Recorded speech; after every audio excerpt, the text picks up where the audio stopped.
香葉咧又稱之為月桂葉，係張科植物田月桂嘅葉片，佢都係廣受歡迎嘅食用香料。咁田月桂咧自古以嚟咧俾大家廣泛應用㗎。咁古希臘人咧仲將月桂咧視之為神聖嘅物品，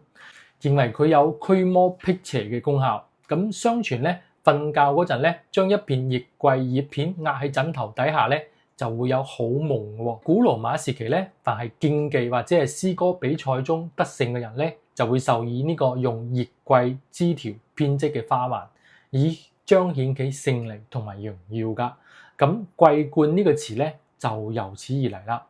咁大家好，我係子生。呢一期影片咧，我哋嚟講講香葉。咁香葉咧係我哋大家滷肉嘅時候咧，經常用嘅香料植物之一，佢深受大家中意嘅，稱之為家喻戶曉啦。不過咧喺我個種類繁多嘅香料當中咧，香葉咧算係比較近代呢嘅一種啦。需要講明嘅就係咧，香葉正式嘅名為月桂葉或者係天竺桂。咁香葉係嚟自張科植物香葉樹嘅。咁葉片曬乾之後咧，就可以做成香料包啦。咁作為調料使用，咁喺我國滷味製作嘅時候咧，佢係唔可或缺嘅存在㗎。即管香葉喺長江以南地區已經廣泛種植，但係佢嘅原產地咧，實際係喺地中海地區嘅。喺歐洲咧已經有2000幾年嘅使用歷史。咁除咗作為烹飪之外咧，佢喺環地中海同埋歐洲各個文化中咧，都佔據好重要嘅地位㗎。咁喺古希臘神話當中咧，河神之女咧達芙妮咧，為咗逃避太陽神阿波羅嘅追求，懇求佢嘅父親將自己化作一株月桂樹，即係我哋嘅香葉樹。咁阿波羅咧得到之後咧，就悲痛不已，好難過，就將呢兜咧月桂樹咧移栽喺自己嘅神廟旁邊，仲經常用月桂葉嚟編成花冠咧，戴喺個頭上面，以表示傾慕同埋懷念嘅情感。咁達芙妮咧就因此咧成咗月桂之神啦。等到咗古羅馬帝國時期咧，大家就進一步咧賦予月桂與智慧、和平、高尚嘅一個文化內涵。咁桂冠一個詞咧就係由此得嚟啦。咁香葉大致係喺唐代進入我國嘅。咁唐代嘅《本草集遺》中咧，雖然係有關月桂子嘅記載，但係好難考證當時係咪有人工種植嘅。咁大約喺明清嘅時期咧，傳教士又將呢個月桂引入到我國之後咧，之後就喺長江以南嘅地區就逐漸開始人工種植啦。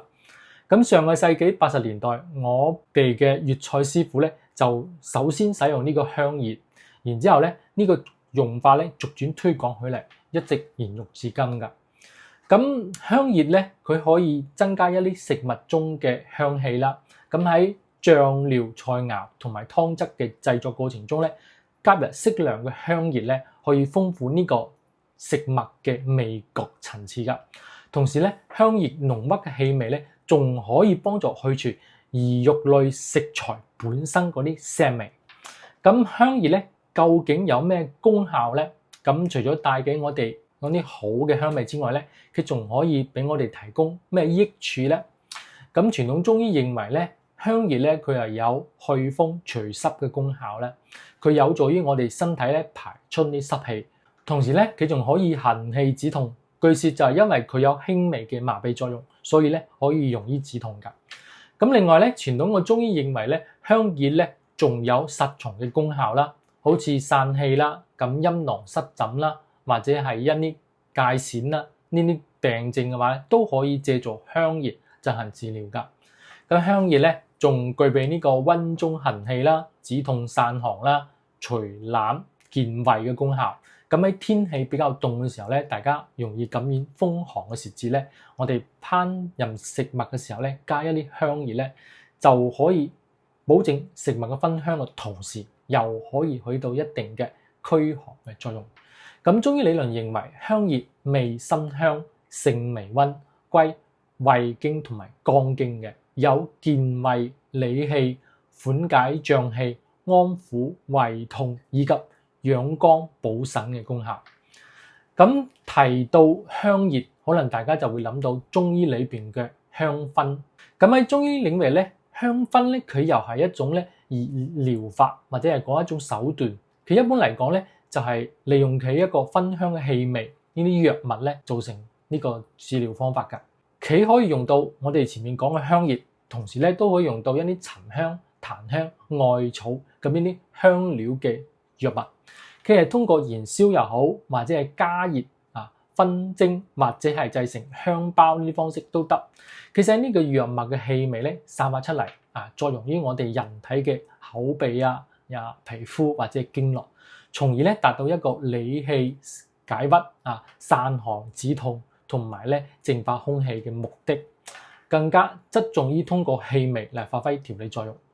咁中藥嘅香薰咧，佢大致嚟講可以分為兩類。咁一類咧係需要火嘅，佢係用蒸氣熏蒸或者係直接燃燒嘅，或者係將多種藥物混合起嚟咧，製成特定形狀放喺香爐裏邊焚燒嘅。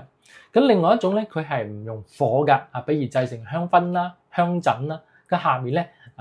我先俾大家介紹3種常見嘅薰香中藥。咁呢啲喺日常生活中係比較常見嘅。咁檀香咧素有香料之王嘅美譽，同時都係禮佛常用嘅香料。佢可以行氣溫中、開胃止痛，尤其適合一啲因為寒凝氣滯所引起嘅胸腹痛或者係心絞痛嘅朋友。咁檀香嘅用法一般係將佢嘅檀香末咧就放入個香爐裏邊燃燒㗎。艾草咧佢係味辛性溫嘅，佢有一個透散之性。熏燒嗰啲艾草嘅枝葉咧，可以驅蚊避啲廢氣。所以咧喺端午節嘅時候咧，除咗可以佩戴香囊之外咧，大家仲會有可能焚燒呢啲艾草嚟預防一啲傳染病，保障呢個家人嘅健康。另外咧，由於艾草咧佢有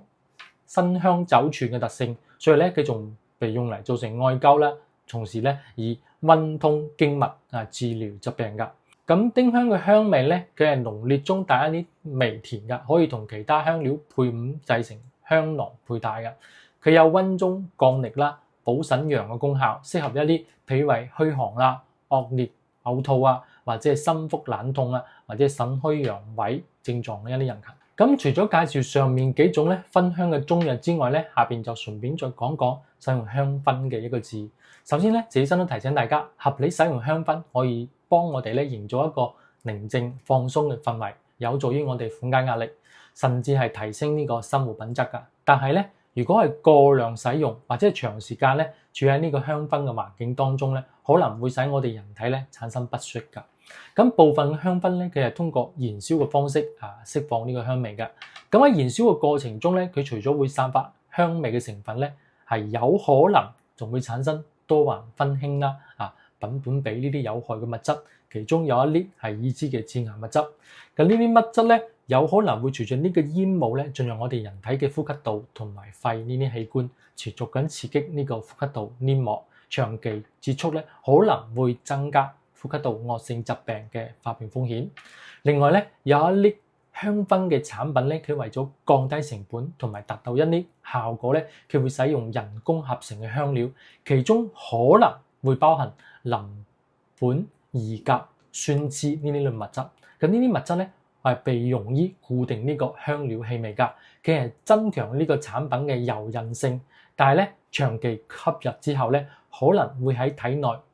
累積，干擾我哋人體內分泌系統嘅正常嘅運作，影響我哋嘅激素水平，進而咧對健康產生潛在嘅威脅，包括增加一啲惡性疾病嘅風險。所以咧，選擇信譽良好成分天然嘅好品牌係非常重要㗎。同時咧，佢唔同人對香薰嘅接受程度咧係存在差異嘅。如果你發現某一種香薰使自己或者屋企人唔舒服，咁就建議即刻停止使用啦。即使你好中意呢種香薰都好，同時咧你都要定時咧開窗通風㗎，保持室內空氣嘅流通。同時咧，部分嘅香薰成分咧可能會引發起頭痛惡心嗰啲症狀。咁尤其係一啲